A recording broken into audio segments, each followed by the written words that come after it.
I'm Justin Davis, and this is Drone Camps RC.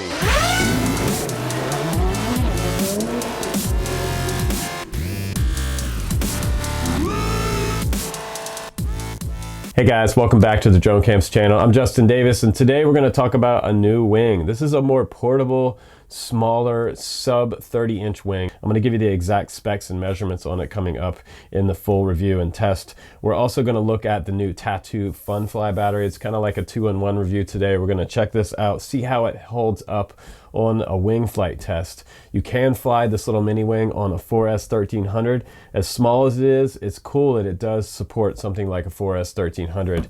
My battery of choice might be something like the Tattoo 4S 850 milliamp in here. It does balance out pretty good, and we're also going to talk about the camera options that you can put on this wing without stressing out the power system, because if you put too much weight on the front of this little mini wing, this 1806 motor and the power system in here just can't quite carry something as large as a GoPro. So we're going to talk about camera options, the ways to mount that, and we're going to talk about the FPV system that I have on board. And I'm going to put some links down below for you guys to check out different FPV systems. If you want an all-in-one system, there's a great one out there that's like $23. It already has a little JST connector on it that you can just plug in a little 2S battery and off you go and record all your flights in your DVR or add your sport cam on top. But there's a lot of wings out there right now that are on the market, so it can be confusing when you go to choose a wing. There are some more expensive ones out there, and there's some cheap alternatives. One of my favorite wings of all time, as most of you guys know, one of the long range episodes that we did was the Zod Orbit. I put a flight controller in that one, a Maytech flight controller. I believe it was the SDD version with GPS, GLONASS, and all that good stuff on there with some iNav. I've also 3D printed wings. This is a little tiny micro wing that we did on the channel. That one was a lot of fun. Didn't fly so well, but also we've been working on this one behind the scenes, and this is the Team Black Sheep Cap 2, the Caprinaha, or however you want to say that. The downfall and the pitfalls of this one are the fact that, as you can see, it does not crash very well. This one's all torn to pieces because it has hit the ground several times, and there's around $400 worth of gear on this wing. So not a very good beginner friendly wing at all. So I'm not going to recommend that one as a beginner friendly wing. We're going to look at also the Zod Orbit, and the Zod Orbit, like I said, also one of the lightest wings. Plenty of cargo space inside here for a very large battery and a flight controller. You can add GPS and go completely crazy on this one, or you can fly it just manually. But the coolest thing about this one is that the wings pop off, and the servos are actually in the center of the wing, not out on the outside edges like most of these wings have. So this one is a very good design and something like I've never seen. So you want to keep an eye on Zod, Z-O-H-D. Very awesome company. They have a new wing actually coming out that I hope to have on the channel very soon. Another wing on the channel that didn't work out so well was the FTC Hunter. This one just never really flew. Avoid this one at all costs. Horizon Hobby has the Manta, a little bit larger wing. I believe this one's around 36 inches, and I did paint it gray. It comes in white, and they do have stickers that come along with it. But this one is just a little bit expensive, and you can see how the wings are very swept back. It does a lot of lumber on the lateral axis when you're flying. And you let off the throttle, it should glide nice and straight and true, but this one doesn't quite do that. So that one didn't really kind of fit the bill for me. Not an everyday flyer for sure. Now, one of my favorite wings, aside from my little Zod Orbit over there, is the original AR wing, and this one is much bigger. It also has a more forward swept front end on it with detachable front ends, which is great for GoPro, and your FPV cam goes over here. And we've done a lot with this wing. You can add a flight controller in this one, but as you can see on this one doesn't have actually a hookup for any type of flight controller mount. So on the newer mini AR wing, you can look here and you can see that there are 4 points in the very middle of this wing for your flight controller mount. So it's been a while since this one came out, so they made some upgrades on this one that are kind of 2018 and very current for what we're doing with iNav and flight controllers. But this one is an awesome choice as well. The AR original is just a really awesome wing. I even actually upgraded the motor on the back to a Lumineer 2205 2400 kV motor. So a really sweet and high performance motor on the back of that one. Very, very nice. Now the next wing that I have in the lineup is a little more expensive. It's made in Germany, and this one is probably one of the best flying wings out of the bunch. It is not a beginner wing by any means. This is the mini race wing right here. Very sleek. Look at how flat the profile is on this wing. This is an amazingly flat wing, and I have built and rebuilt this probably 10 times. A bunch of different types of options you have for this, because the carbon fiber fuselage in the middle can transport any type of flight controller or ESC setup you like to do. You can go as big as you want. I do have a 6-inch prop and a 2205 motor on the back. That's about all you really need. It does have these kind of what look like chloroplast. How do you say that? They have anyway vertical stabilizers on each side right there, and those will help it track better. But where this one really shines is if you put a flight controller on this, it will fly and launch probably this as smooth as any wing you've ever seen. And the reason for that is because of the flat profile. The way that the CG is distributed through the middle here, you can really move things around. It's very modular. You can even move the motor in and out back here to change your CG location of your power system. So there's a lot of options on this one, and I highly recommend it if you decide to maybe go for something a little more expensive. Now, one of the pitfalls of this one is every time it just bumps the ground or touches the ground, it does break apart. The wings are detachable, and they're held on by 4 screws on the bottom right here. And these little bolts, they're actually little rods that go through these 2 plates, and they're sandwiched in, and they're actually made to pop out. So all your wires will also pop off of your receiver or your ESC. So you want to be careful about the way you have things hooked up on the top here and when the wings do come off this wing. So more of an advanced wing, but an excellent flying wing. If you're gonna fly this one in manual, it's gonna take some tuning and a lot of trim work on this one. So that is one of my favorites as well. And then one of the more economical choices also comes from Sonic Model. This is the CF Racing Wing. This is the carbon fiber detachable wings, carbon fiber fuselage version of basically the same thing that I just showed you, the mini race wing. So this is Sonic Model's own version of the mini race wing, which flew really, really well. You guys should go back on the channel and check out the review for this one, because this wing was so much fun. And I feel like I like this one a little bit better than the original AR wing. But the original AR wing set a lot of standards out there for a lot of people. So the star of the show today is the new AR Mini, and this one is great because it is super compact.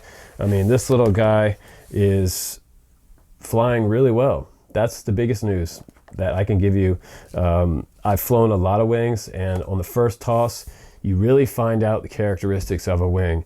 I've flown little tiny wings like this that were so hard to handle that I kind of give up on them. They were really hard to trim out, and they just always really bumpy in the FPV view. And that's the biggest deal with flying smaller wings, is that the smaller you go with a wing, a lot more surface bumps across the aircraft's wings. So you get a really bumpy view when you're flying these smaller wings. However, this one is really fast, and it pulls a really tight turn in a small field. You can even fly this wing in a pretty small field. Most of the time, I like to fly this one in something like a football field or bigger if I can. You probably wouldn't want to fly this one in a baseball field, because you're going to end up doing like 50 miles an hour circles. This little wing will really haul ass. It'll do at least 50 miles an hour for sure. But as a mini race wing, that's what this one's all about. If you want to do close proximity multi-GP wing racing, mini AR wing right here. It's ready to go with your quad batteries. So let's go ahead now and let's take this little mini wing outside. Let's put this little guy up in the air. I'm going to do a line of sight flight test for you guys, and then after that we'll do some FPV with it, and then we'll come back in the studio and we'll talk about this wing on the bench. We'll look at the components, and I'll also recommend some FPV gear for the beginners and a more advanced setup for you more experienced guys. But let's go ahead now outside and give this one a toss and see how it does. Here we go.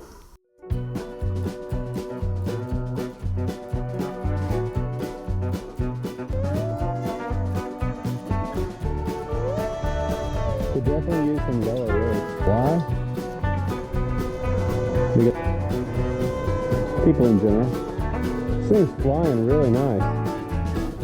Tracking really straight. So I think FPV wise, this thing is going to be locked in for FPV. Sonic model.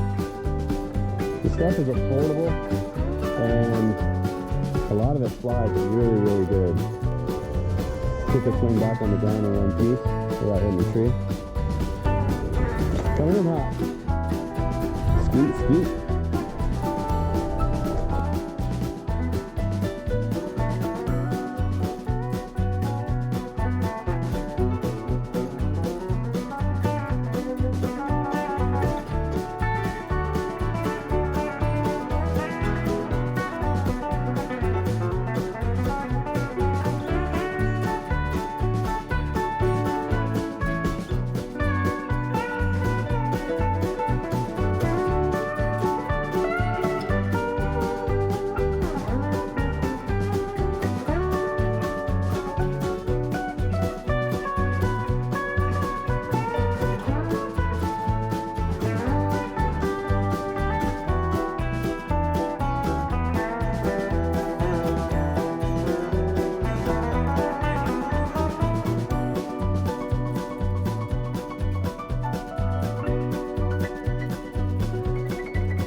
All right, guys, welcome back from the flight tests.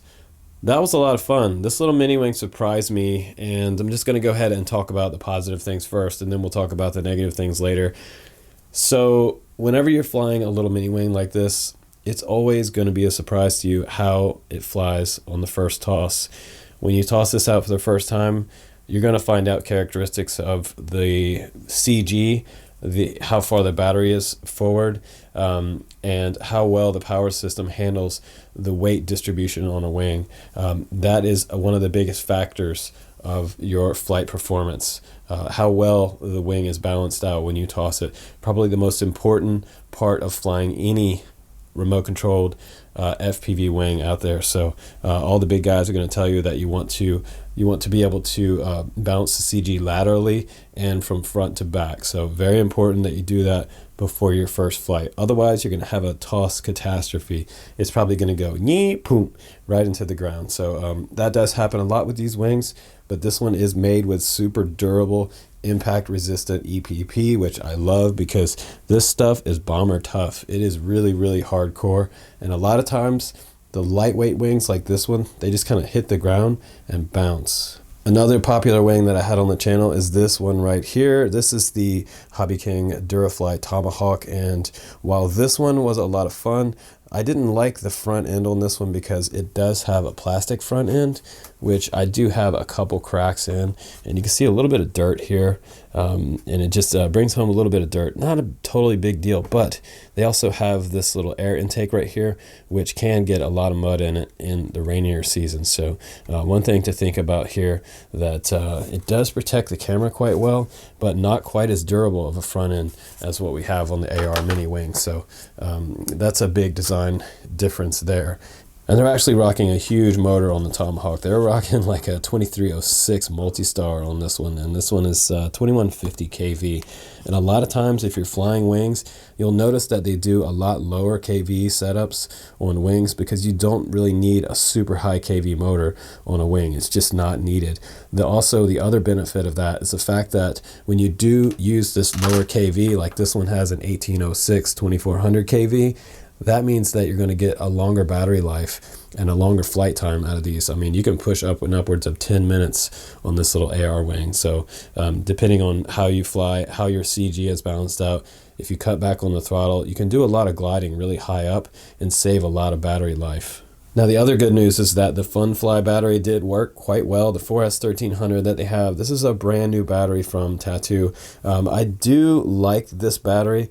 It does perform quite well. I didn't get hardly any sag on this battery, and sag is a big problem with a lot of wings out there. They can really puff a battery. So if you're drawing a lot of amps through your power system and you're stressing out your battery, it is definitely going to begin to puff that battery and it's going to swell. So something to look out for when you're flying wings in the hotter summer months. If you have a nice balance in your power system, you shouldn't get a whole lot of puff in your battery. If you do see your battery start to puff, that means you're drawing too many amps from the battery, and your power system is just trying to grab too many amps at once from the battery. So too many milliamps out of the battery. So very smart thing to do is keep an eye on your battery, make sure that they balance charge them, and maintain all the cells in this battery when you're flying these on wings. But these batteries are awesome right now because they are on sale. They just came out. I think these things are actually like around $17 a piece. So that's kind of crazy. I would hop on the link down below. I'm going to put their link on there. I don't get any affiliate money for that, but grab 3 or 4 of these to test out because they're a lot cheaper than the other R-Line 1300s. Those are like, I think they're like $28 or $25. So this is a good starter battery, and it's 100C, so you can't beat that. And they also suggest only charging this one at 1C, so 1.0 on your charger. They say not to charge it over 2C, so that's coming straight from Tattoo. But the battery that I'm going to suggest for you guys to fly on the Mini AR Wing is definitely the standard Tattoo 4S 850 milliamp battery, and this one's also 75C, so it does have a pretty good C rating on it. And you want to charge this one around 1C to 1.5C. You don't really want to go over 1.5C on this particular battery. It is an 850. You could charge it by 0.8 on your charger, but most of the time I just do it about 1C, and that's going to help with the longevity of the life of the battery. It's not going to start to swell a lot. If you fast charge and quick charge these batteries at 2C, a lot of times they're going to start to get damaged a lot quicker. So you're already putting some damage on them by flying them, and sometimes overflying them, as people do. As long as you maintain this battery on the charger and charge it around 1C, you'll get a nice long flight time out of this battery, and it won't swell a lot less on you. So very nice battery, and a little bit cheaper maybe than some of the larger R-line batteries and the more expensive tattoo batteries. But that's a good option because it's also a lot smaller than the Fun Fly. You can see the profiles here, and this one does weigh quite a bit less. So it's kind of a catch-22. Do you want to put more weight on there and add more milliamps, or do you want to have less weight on the aircraft and a little less milliamps? I'm finding that I'm still able to get close to 8 minutes with this 4S 850, so not a bad choice for either one of these batteries, honestly. But I tend to like the 4S 850 the most. And now you're looking at the wing from the front, and I'm going to show you another design advantage of this wing from Sonic Model. The front end is very far forward on this wing, and that helps for a number of reasons. It helps you bring your CG further forward. Instead of cutting it off right here and not having any of this up front, they've moved the CG further forward, and you're able to get the battery a little further forward. This makes your front to back CG a lot easier to manage, and flying wings are really difficult to manage the CG from front to rear. So a lot of times if you're flying something like the S800, not a super great design for front to back CG balance, because they did cut it off right about there, and right across the front, and you have your GoPro up there, and it almost will not fly without the weight of the GoPro in the front, because it doesn't balance out well enough. And I can fly this wing without having any type of super heavy camera on the front end of this wing, so it balances out with any type of battery. It'll fly with some type of sport cam on the top or without it. So that's a huge benefit for new guys, that you don't have to have a heavy sport cam on there to make this thing fly. It'll fly either way, and that's really great. Another nice option is that they do give you two different types of front ends on it. This one is the standard FPV camera setup here, and that just pops off. It does have magnets on there, so you can see right here. You can look inside there, and I have my FPV camera just with a couple dabs of hot glue to hold that in place, and it snaps back on. If I want to change that camera out, all I have to do is go in there and put a new camera on, which is super easy to do. If you want to do a plug-and-play setup, that's probably going to be the best way, because this camera is kind of in the front, and if you damage it, it would be nice to be able to just pull the wires off and plug a new one in. They also give you this front end, and this one looks like to be something for an all-in-one camera, what you call an AIO. This is the very top of this mount. There's a hole right there, and that hole is for your antenna to come out. It looks like they're thinking you're going to use something like a dipole, because if you do some kind of AIO camera with a clover leaf, you wouldn't be able to get it through that hole. Now in the very back, you can see this doesn't accommodate something like even a RunCam Micro would be too tall for this slot right here. So you can sandwich in that little tiny AIO camera right there and put your dipole right straight through that hole. And these cameras aren't really the highest quality cameras, those little tiny AIOs. So I usually prefer to run something like a RunCam camera on there. It's just a much nicer camera. And now let's talk about the motor setup on here. They chose to put the 1806 motor on here, and I have seen this on other wings recently, and actually other ultralight quadcopters. And the benefit of an 1806 is the fact that you're going to get decent power and speed out of this motor. It's also lightweight, and choosing the low KV on here really does give you a lot better flight performance. So that's kind of cool. And they also used a 5-inch prop on here, which is actually a 50-45 prop, and you're pushing air this direction. So when you install this propeller, make sure that you have the leading edge facing forward here and your trailing edge coming back this direction, it's going to turn to the right. So if you do have any problems with direction, if this is rotating the wrong direction, you can actually switch 2 of the ESC wires inside, and once you do that, you're going to have it spin the opposite direction. A very easy fix if it is indeed spinning the wrong direction. And now I'll go ahead and take the top off this, and I'll show you what's also included in here. They have this sort of balsa faceplate, and it does have slots in here, so you can run straps through there. If you decide to run some type of strap around your battery, you can do that. If you have a shorter battery in here, that's going to work, but if you put a larger 4S1300 in there, you're going to have to do something a little bit different, maybe this direction, and maybe cut a slot this way if you decide to put a battery strap. Kind of important though, because if you hit the ground, 2 things might happen. If you don't use a strap, the battery will fly out anyway. If you do use a strap, you might actually pull the whole bottom of this off if you have a really a terrible crash. So one thing to think about, you could possibly break that bottom plate, but it is cool also that we have plenty of room in here. When I decide to add a flight controller, I have 4 holes right there to mount my standoffs, and that's really sweet. I have plenty of room inside here for any type of PDB and flight controller combo. Now the other cool thing about this is that this one has an upgraded ESC. It's a 30 amp ESC with a 5 volt 2 amp BEC on board, so you don't have to add an additional BEC in here, and that's really great for a lot of you guys because you don't have to do hardly any soldering to get this thing going.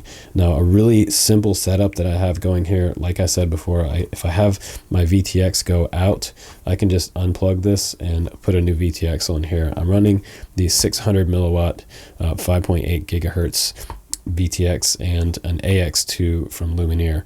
This is a great antenna for super long range, and it does quite good penetration around and behind trees out in the field.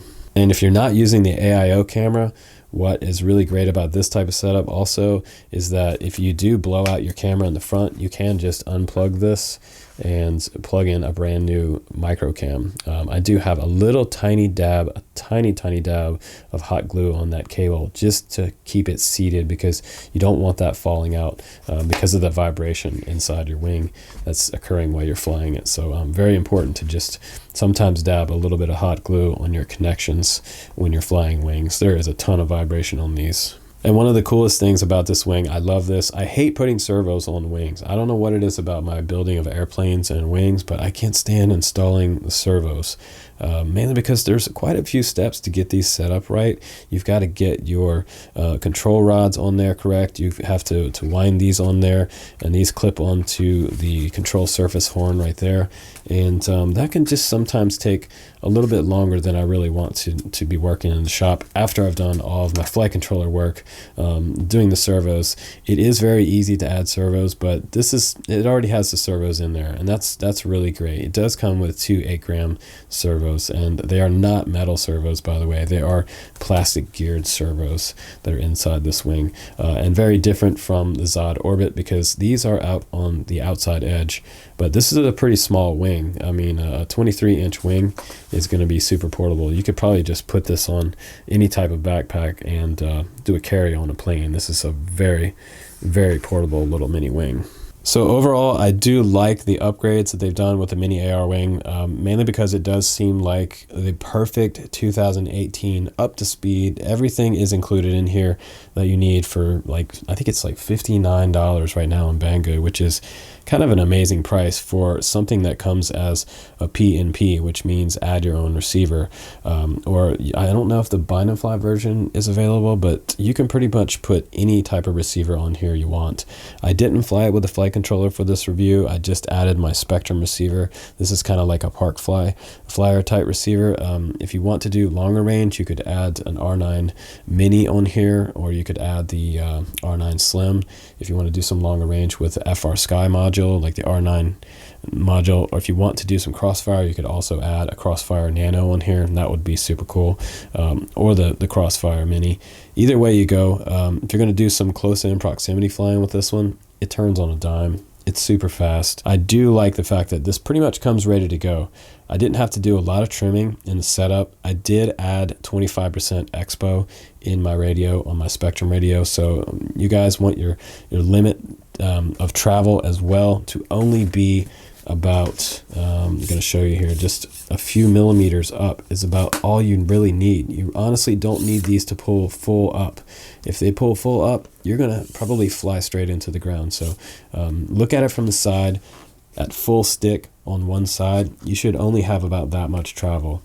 So limit your servo travel and add about 25% expo, and I think you're going to have a really awesome flying wing. So also durability wise, it checked out. It bounced on the ground a few times. I did have some pretty hardcore crashes. I put a GoPro on there. It was too heavy, so do avoid the GoPro. And I would probably recommend running something like the new Servo Flow camera. That was that little tiny 14 gram micro cam that records 1080p. All you have to do is just put the top on like this, put a little piece of Velcro there and a strap around your little camera. Mine did fly off one time, but it's orange, so it's pretty easy to find. And this is an example of that Servo Flow camera. It does take a little micro SD card on the side right here. It does have a microphone and a few different types of modes on here. And this little power button right here is also going to be the record button, if I can get that to go into focus for you guys. A super cool little camera, and I'll try to put the link down below for this one as well.